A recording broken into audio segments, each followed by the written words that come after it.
ಕರ್ನಾಟಕ ರಾಜ್ಯ ಕಾಂಗ್ರೆಸ್ ಈಗ ಆಲ್ರೆಡಿ 2 ಅಭ್ಯರ್ಥಿಗಳ ಪಟ್ಟಿಯನ್ನ ಬಿಡುಗಡೆ ಮಾಡಿದೆ. ಮೊದಲ ಪಟ್ಟಿಯಲ್ಲಿಯೇ ತರೀಕೆರೆ ಕ್ಷೇತ್ರದ ಒಂದು ಮಡಿವಾಳ ಸಮುದಾಯದ ಮುಖಂಡರಾದಂತಹ ಗೋಪಿಕೃಷ್ಣ ಅವರಿಗೆ ಟಿಕೆಟ್ ನ ನಿರೀಕ್ಷೆ ಮಾಡಲಾಗಿತ್ತು. ಆದ್ರೆ 2 ಪಟ್ಟಿಯಲ್ಲೂ ಕೂಡ ಇನ್ನೂ ಅನೌನ್ಸ್ ಆಗಿಲ್ಲ. ಇದ್ರ ಬಗ್ಗೆ ಮಾತಾಡೋದಕ್ಕೆ ಮಡಿವಾಳ ಸಂಘ, ಕರ್ನಾಟಕ ರಾಜ್ಯ ಮಡಿವಾಳ ಸಂಘದ ರಾಜ್ಯಾಧ್ಯಕ್ಷರಾದ ಮಂಜಪ್ಪ ಅವರು ನಮ್ಮ ಜೊತೆಗಿದ್ದಾರೆ. ಸರ್, ಈಗ ಫಸ್ಟ್ ಲಿಸ್ಟ್ ಅಲ್ಲೇ ಅನೌನ್ಸ್ ಆಗಬೇಕಿತ್ತು, ಯಾಕಂದ್ರೆ ಪಕ್ಷಕ್ಕೆ ಸೇರ್ಪಡೆ ಮಾಡ್ಕೊಳ್ಳುವಂತ ಟೈಮಲ್ಲೇ ಒಂದು ಭರವಸೆಯನ್ನ ಕೊಟ್ಟಿದ್ದು. ಆ ಭರವಸೆ 2 ಪಟ್ಟಿ ಆದ್ರೂ ಕೂಡ ಈಡೇರಿಲ್ಲ. ಏನ್ ಹೇಳ್ತೀವಿ? ಈಗ ನಾವು ಮಾನ್ಯ ಸಿದ್ದರಾಮಯ್ಯ ಮತ್ತು ಡಿ ಕೆ ಶಿವಕುಮಾರ್ ಅವರಿಗೆ ನಾವು ಏನಾಗಿದೆ ಪಾರ್ಟಿಯಲ್ಲಿ ಸೇರಿಸಿಕೊಂಡಾಗ ನಾವೆಲ್ಲಾ ಲೀಡರ್ಗಳನ್ನು ಕರ್ಕೊಂಡ್ಬಂದು ಅಲ್ಲಿ ಕಾಂಗ್ರೆಸ್ ಪಾರ್ಟಿಗೆ ಸೇರ್ಪಡೆ ಮಾಡಿದ್ರಿ. ಬಿಜೆಪಿ ಜೆಡಿಎಸ್ ಎಲ್ಲ ಇದ್ರು. ಅವರೆಲ್ಲ ಸೇರ್ಪಡೆ ಮಾಡಿದಾಗ ಯಾವತ್ತು ಆ ಮಾತು ಕೊಟ್ಟಿದ್ದೀರಾ, ನಿಮ್ಗೊಂದು ಮಡಿವಾಳರಿಗೆ ನೆಕ್ಸ್ಟ್ ಈ ವಿಧಾನಸಭೆಗೆ ಹೋಗೋದಕ್ಕೆ MLA ಟಿಕೆಟ್ ಕೊಡ್ತೀರಿ ಅಂತ, ಒಂದು MLC ಮಾಡ್ತೀರಿ ಅಂತ ಹೇಳಿದ್ದೀರಾ. ನಮ್ಗೆ MLC ಬೇಡ ಸ್ವಾಮಿ, ಅಟ್ಲೀಸ್ಟ್ ನಮ್ಗೆ ವಿಧಾನಸಭೆಗೆ ಹೋಗೋಂತ ನಾಯಕರಿದ್ದಾರೆ ತರೀಕೆರೆಯಲ್ಲಿ. ಅವರು ಫಸ್ಟ್ ಸಾರಿ 500 ಓಟಲ್ಲಿ ಸೋತಿದ್ದಾರೆ. 2ನೇ ಸಾರಿ 2,500 ಇಂಡಿಪೆಂಡೆಂಟ್ ಅಲ್ಲಿ ನಿಂತು ಸೋತಿದ್ದಾರೆ. ಅವ್ರಿಗೆ ನೀವು ಟಿಕೆಟ್ ಕೊಟ್ಟಿದ್ದ ಪಕ್ಷದಲ್ಲಿ 20,000 ಅಂತರಗಳಿಂದ ಗೆದ್ದು ಬರ್ತಾರೆ. ಇದು ನಿಮ್ಮ ಸರ್ವೆ ರಿಪೋರ್ಟ್ ಅಲ್ಲಿ ಇದೆ. ಹಂಗಾಗಿ ನೀವು ನಮ್ಗೆ ಒತ್ತಾಯ ಮಾಡ್ತಾ ಇದ್ದೀರಿ, ಅದಕ್ಕೆ ಟಿಕೆಟ್ ಕೊಡಲೇಬೇಕು.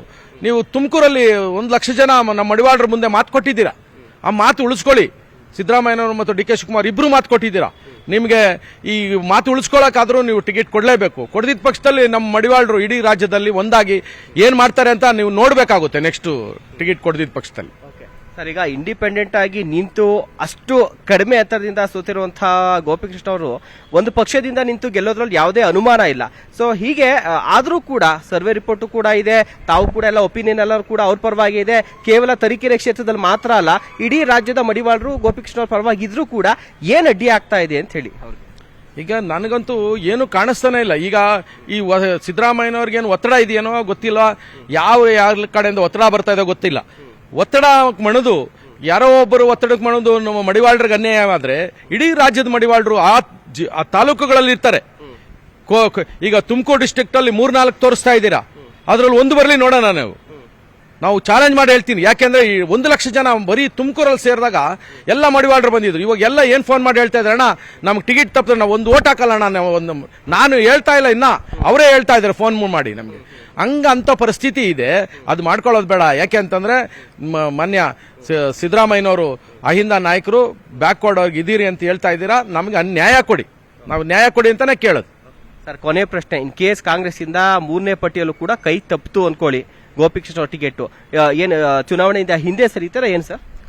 ನೋಡಿ, ಕಾಂಗ್ರೆಸ್ ಪಕ್ಷದಿಂದ ಕೊನೆಯಲ್ಲಿ 3ನೇ ಪಟ್ಟಿಯಲ್ಲಾದ್ರೂ ತಪ್ಪಿತು ಅಂತಂದ್ರೆ ಇಡೀ ರಾಜ್ಯದ ಮಡಿವಾಳರು ಮನೆ ಸುತ್ತಿ ಸ್ವಾಮೀಜಿಗಳು ನೇತೃತ್ವದಲ್ಲಿ ಮನೆಗೆ 50 ರೂಪಾಯಿ ಕಲೆಕ್ಟ್ ಮಾಡ್ಕೊಂಡು ಇಂಡಿಪೆಂಡೆಂಟ್. ಯಾಕೆಂದ್ರೆ ಕಳೆದ 2 ಸಭೆಯಲ್ಲಿನೂ ಇಡೀ ರಾಜ್ಯದ ಮಡಿವಾಳರು ಒಕ್ಕೂರಲಿಂದ ಸಹಾಯ ಮಾಡಿರ್ಲಿಲ್ಲ. ಈಗೆಲ್ಲ ರೆಡಿ ಆಗಿದ್ದಾರೆ, ಒಕ್ಕೂರಲಿಂದ ಅಲ್ಲಿ ಮಾಡ್ತಾರೆ. 100 ಇಂಡಿಪೆಂಡೆಂಟ್ ಹಾಕೋದ್ರು ಗೆಲ್ಸ್ಕೊಂತೀವಿ ನಾವು. ಬೇರೆ ಕ್ಷೇತ್ರದಲ್ಲಿ ನಿಮ್ಮ ಮತದಾರರು ನಿರ್ಣಾಯಕರಾಗಿದ್ದಾರೆ, ಅಲ್ಲಿ ಕಾಂಗ್ರೆಸ್ ವೋಟ್ ಮಾಡ್ತೀರಾ? 100% ನಮಗೆ ನಾವು ಹೇಳೋದು ಬೇಡ, ಅವರೇ ಹೇಳ್ತಾ ಇದ್ದಾರೆ ನಮಗೆ ಓಟ್ ಕೊಡ್ತೀವಿ, ನಮಗೆ ಸೀಟ್ ಕೊಡ್ದಿದ್ದ ಪಕ್ಷದಲ್ಲಿ ನಾವು ಓಟೇ ಹಾಕಲ್ಲಣ ಅಂತ ಇದ್ದಾರೆ. ಅಂತವು 34 ಕಾನ್ಸ್ಟಿಟ್ಯೂನ್ಸಿಯಲ್ಲಿ 6,000 7,000 28,000 ಇದೆ ರೀ. ಸೊರಬಲ್ಲಿ ನೀವು ನೋಡಿ, ಸೊರಬದಲ್ಲಿ 28,000 ಮತಗಳಿದ್ಕೊಂಡು ಮತಗಳೇ 28,000 ಇದೆ. ಇಂಥವು 9,000 ಪಾವಗಡದಲ್ಲಿದೆ. ಒಟ್ಟು 15 ಲಕ್ಷ ಜನಸಂಖ್ಯೆ ಇದ್ದಾರೆ. 15 ಲಕ್ಷ ಜನಸಂಖ್ಯೆಯಲ್ಲಿ 12,000 ಆದ್ರೂ ವೋಟಿಂಗ್ ನಡೀತದೆ. ಪ್ರಜ್ಞಾವಂತ ಮತದಾರರು ಈಗ ನೋಡಿ ಇಡೀ ರಾಜ್ಯದಲ್ಲಿ ಮಡಿವಾಳರೆಲ್ಲ ಎಚ್ಚೆತ್ತು ಬಿಟ್ಟಿದ್ದಾರೆ. ನಮಗೆ ಲಕ್ಷಾಂತರ ಫೋನ್ ಬರ್ತದೆ, ತಡ್ಕೊಳಕ್ಕೆ ಆಗ್ತಾ ಇಲ್ಲ. ನಾನು ಅಣ್ಣ ನೀವು ಟಿಕೆಟ್ ಸಿಕ್ಕಿಲ್ಲ ಅಂದ್ರೆ ಭಯನ ಬೀಳ್ಬೇಡ್ರಿ, ನೀವು ಇಂಡಿಪೆಂಡೆಂಟ್ ಹಾಕಿ ದುಡ್ಡು ಎಷ್ಟೇ ಖರ್ಚಾಗಲಿ ನಾವು ಮಾಡ್ತೀರಿ, ಮನೆಗೆ ದುಡ್ಡು ತೊತ್ತೀರಿ ಅಂತ ಹೇಳ್ತಾ ಇದ್ದಾರೆ. ಸೊ ಇದು ಕರ್ನಾಟಕ ರಾಜ್ಯ ಮಡಿವಾಳ ಸಂಘದ ಅಧ್ಯಕ್ಷರಾದಂತಹ ನಂಜಪ್ಪ ಅವರ ಒಂದು ಮಾತುಗಳು. ಏನು ಕೊಟ್ಟ ಮಾತಿನಂತೆ ಏನು ಗೋಪಿಕೃಷ್ಣ ಅವರಿಗೆ ಟಿಕೆಟ್ ಕೊಡ್ತೀವಿ ಅಂತ ಕಾಂಗ್ರೆಸ್ ಪಕ್ಷಕ್ಕೆ ಕರ್ಕೊಂಡ್ ಬಂದಿದ್ದೀರಾ, ಅದೇ ರೀತಿಯಲ್ಲಿ ಫಸ್ಟ್ ಲಿಸ್ಟ್ ಅಲ್ಲೇ ಕೊಡಬೇಕಾಗಿತ್ತು. ಫಸ್ಟ್ ಲಿಸ್ಟ್ ಅಲ್ಲೂ ಕೊಟ್ಟಿಲ್ಲ, ಸೆಕೆಂಡ್ ಲಿಸ್ಟ್ ಅಲ್ಲೂ ಕೊಟ್ಟಿಲ್ಲ. ಕಡೆ ಪಕ್ಷ ಕೊನೆ ಲಿಸ್ಟ್ ನಲ್ಲಿ ಅವರಿಗೆ ತರೀಕೆರೆಯಿಂದ ಟಿಕೆಟ್ ಅನ್ನ, ಕಾಂಗ್ರೆಸ್ ಟಿಕೆಟ್ ಅನ್ನ ಕೊಡ್ಲೇಬೇಕು. ಅದನ್ನೇನಾದ್ರು ಕೂಡ ಹೊರತುಪಡಿಸಿ ಬೇರೆಯವ್ರಿಗೆ ಏನಾದ್ರು ಅಲ್ಲಿ ಟಿಕೆಟ್ ಕೊಟ್ಟಿ ನಮ್ಮ ನಾಯಕರಾದ ಗೋಪಿಕೃಷ್ಣ ಅವ್ರಿಗೆ ಏನಾದ್ರು ಕೂಡ ಟಿಕೆಟ್ ಕೈ ತಪ್ಪಿದ್ರೆ ನಾವು ಇಂಡಿಪೆಂಡೆಂಟ್ ಆಗಿ ನಿಂತು ಅವರನ್ನ ಗೆಲ್ಲಿಸ್ತೀವಿ. ಜೊತೆಗೆ 16 ಲಕ್ಷಕ್ಕೂ ಹೆಚ್ಚು ಮತದಾರರಿರುವಂತಹ ಮಡಿವಾಳ ಒಂದು ಸಮುದಾಯದ ಮತದಾರರಿರುವಂತಹ ಕ್ಷೇತ್ರಗಳಲ್ಲಿ ನಾವು ಕಾಂಗ್ರೆಸ್ ವಿರುದ್ಧವಾಗಿ ಒಂದು ಪ್ರತಿಭಟನೆಯನ್ನ ಕೂಡ, ಜೊತೆಗೆ ಕಾಂಗ್ರೆಸ್ ಹಾಕು ಹೋಗುವಂತಹ ಮತವನ್ನ ಕೂಡ ತಪ್ಪಿಸ್ತೇವೆ ಅನ್ನುವಂಥ ಮಾತನ್ನ ಕೂಡ ಹೇಳಿರುವಂತದ್ದು. ಕ್ಯಾಮರಾ ಪರ್ಸನ್ ಇಬ್ರಾಹಿಂ ಜೊತೆಗೆ ಶಿವಪ್ರಸಾದ್, ನ್ಯೂಸ್ 18 ಬೆಂಗಳೂರು.